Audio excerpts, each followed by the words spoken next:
Sa mga tutuloy, may ilan na nagpaplano ng programa upang iplataforma ang pakikisa nila sa Palestina. Humihingi sila ng proteksyon mula sa ating gobyerno, ngunit wala silang nakukuhang malinaw na garantiya dahil sa kawalan ng sapat na political will ng gobyerno ng Pilipinas para ipaglaban ang mga mamamayan nito. Sa harap ng walang kasiguraduhan sa kanilang seguridad, umaasa kaming may ilan pa sa kanila na sasali sa boycott. Kaya kami nagtutulak ng boycott. Ito ay paraan para ilapit ang laban sa pasista, hindi lamang sa social media, hindi lamang sa propaganda, kundi sa wika na maintindihan nila kung saan sila pinakasensitibo sa pera. Hindi lang ito boycott, ito rin ay huelga. Ito ay paalala na may iba pang paraan para lumaban ang mga magagawang kultural at mga artista ng bayan, kasabay na pagsama sa rally, paggawa ng mga slogan at placard, ang ipagkait sa kalaban ng trabaho natin na nais nilang pagkakitaan. Ito ang hilig sa atin ng mga magagawang kultural na Palestino, na mga artista ng bayan ng Palestina. Magkakampi ang Pilipinas at Palestina laban sa imperialista, kaya tutulong tayong makamit ng mga Palestino ang hinahanap ng justisya at kalayaan. Gugutumin natin ang pasista sa kahit saan sulok ng mundo. Sa laban para sa kalayaan, lagi kasama ang mga artista ng bayan. Kaya boycott Frankfurt Book Fair, From the River to the Sea, boycott Israel, boycott Frankfurt Book Fair, end the genocide. Maraming salamat. Artista ng bayan!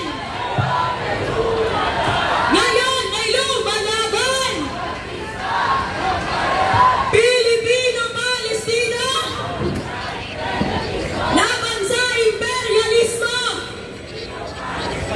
Ngayon naman po mga kasama, upang ipakita ang pagtindig ng pag-asa ng bayan, tinatawagan po natin si Ming Gomez mula sa Anak Bayan. Pag-asa ng bayan! Kabataan! Ang kabataang mga kabayan! Lumalaban! Ang kabataang lumalaban! Makabayan! Mga kasama, ngayong araw po ng Huwad na Kalayaan, muling pinatunayan ng gobyerno ni Marcos na hindi ganap na malaya ang sambayan ng Pilipino. Araw ng kalayaan, subalit hinarangan ng mga pulis ang kalayaang magprotesta ng mamamayan. Ang presensya ng pulis na humaharang sa ating bulto ay patunay na hanggang sa kasalukuyan hindi ganap na malaya ang sambayan ng Pilipino. Mula pagkabata, isinusubo na po sa mga kabataan na kaibigan daw natin ang imperialistang US. Ang tanong, may kaibigan bang tutumbahin ang mga komunidad? Wala! May kaibigan bang ibabaon sa utang ang kaibigan? Wala! Buhat itong Hunyo po, umakyat na sa 16.75 trilyong piso ang utang ng bansang Pilipinas sa Estados Unidos. Ang utang pong ito ay hindi lamang utang na salapi.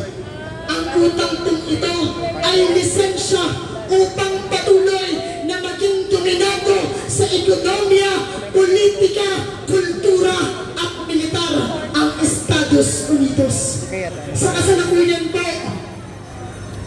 hayag na hayag na wala na, luging-lugi na ang Estados Unidos. Kaya naman, patuloy nitong inakadipin, patuloy nitong tinitiyak ang kapangyarihan sa mga bansa.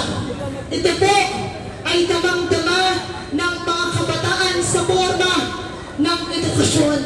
Hanggang sa kasalukuyan, nakadesenyo ang edukasyon ng mga kabataan hindi para ninahin ang aming kagalingan, kundi para gawin kami murang nakaspagawa na ilan ako ibebenta, ibang babayad utang sa Estados Unidos. Ito po ang kinabukasan na gustong ibigay sa amin ng bayang ito. Kung patuloy na itatratong kalakal na pambayad utang kalayaan sa bansang Pilipinas. At kung walang kalayaang tatamasain ang mga kabataan, wala kaming pag-asa, wala kaming kinabukasang aasahan sa ganitong gobyerno. At ang pagnanakaw ng Estados Unidos sa kinabukasan ng kabataan ay hindi lamang sa Pilipinas. Nangyayari rin ito sa mga kareaktive na bayan na andyan ang pangbobomba sa Palestina. Ang bomba po na ginagamit ng Estados Unidos ay ang parehong bomba na ginagamit ng AFP, ng PNP, ng NDF-ELCAT sa pangbobomba sa mga magsasaka at kabataan sa kalayuan. Mga kasama, malinaw po sa kasaysayan, malinaw ang panawagan sa kabataan na wala tayong ibang pamimilian kundi ang lumaban. Sa kasaysayan po ng daigdig, walang bayan ang lumaya nang hindi tumatama ng armas. Sa kasaysayan ng Pilipinas, nakamit natin ang paglaya sa mga dayuhan sa pagtama ng armas. At sa pagpapalayang ito, laging nariyan ang kabataan. Kabataan ang nauna, kabataan ang isa sa puwersa ng katipunan. Kabataan ang isa sa puwersa ng hukbalahap. At ngayon, nagpapatuloy, maraming kabataan ang mapagpasyang tumatangan ng revolusyonaryong gawain hanggang nariyan ang pangaanipin, ang pananakot, patuloy na tataluyong sa dugo ng hinihinerasyong kabataan ang mabanlabang diwa ni Tisa Pilanas, Queenie Takira Daman, Gian Marcos Karen Taiko, at Kan Kareka Piralta. Mga kabataang revolusyonaryo, mga kabataang martir na nakipaglaban, nag-alay ng buhay para sa ganap at tunay na kalayaan. Kaya, tandaan ng gobyernong ito, narito ang mga kabataan. Hanggang may kabataan, may magre-revolusyon. Hanggang may pananampalataya, magpapatuloy ang revolusyon hanggang sa tagumpay. Ang kabataan, mga kabayan, lumalaban! Ang kabataan, lumalaban! Ngayon naman po, mga kasama, ang bilang